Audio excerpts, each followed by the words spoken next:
SME on Point. I'm Liabo Setho. Good afternoon. We start with our featured business of the week, where we meet Soweto-born Nokuthula Fihla, who started producing her washing powder. Her business is now a year old. She simply calls it Gogo's washing powder.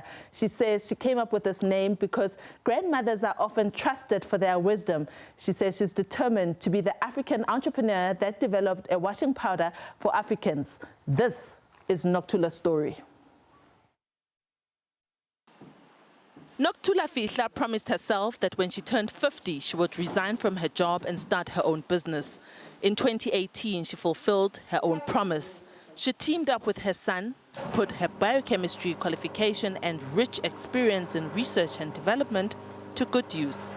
I've always been passionate about science and just mixing things in the lab or combining things, in R&D. Yeah. So I decided that maybe let me go back to where it all started, because when I started working, I was in research and development. So I decided that maybe let me go there. So I did my research, then realized that actually washing powder is such a big market. And I think there's enough pie for all of us. Much as it's saturated, it was like, okay, if I go on washing powder, how am I going to make this thing? Because I know you need big, towers to make this. And I thought, let me see if there's ways to make it on a small scale.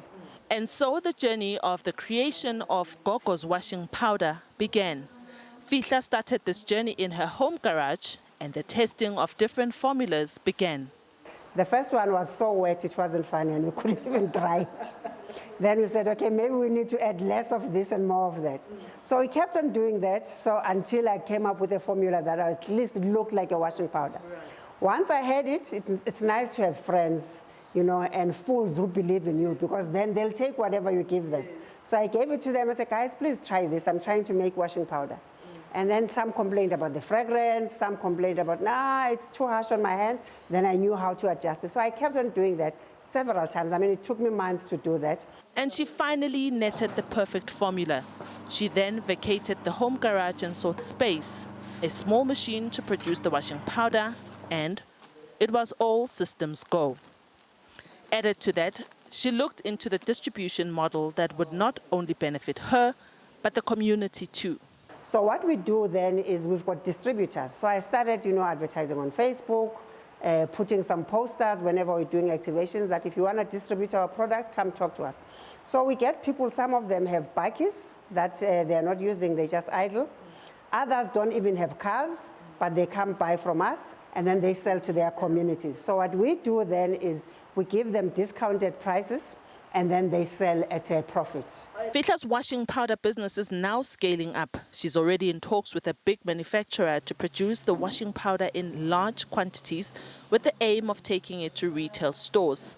Fihla says while she's aware of the fact that she's playing in a market with already big and dominant players, her bravery and knowledge carries her. It was really about, if those multinationals can be this big in Africa, why can't an African be big in Africa? So it was really about that. You can see there are also lots of Nokuthula Fihlas out there who desire to create products that can be used and consumed locally. Our inspirational quote of the week is actually from Thapelo Ramosepele. He's the owner of Kop Rep on Dira. He says that brains matter, but passion matters most to achieve success.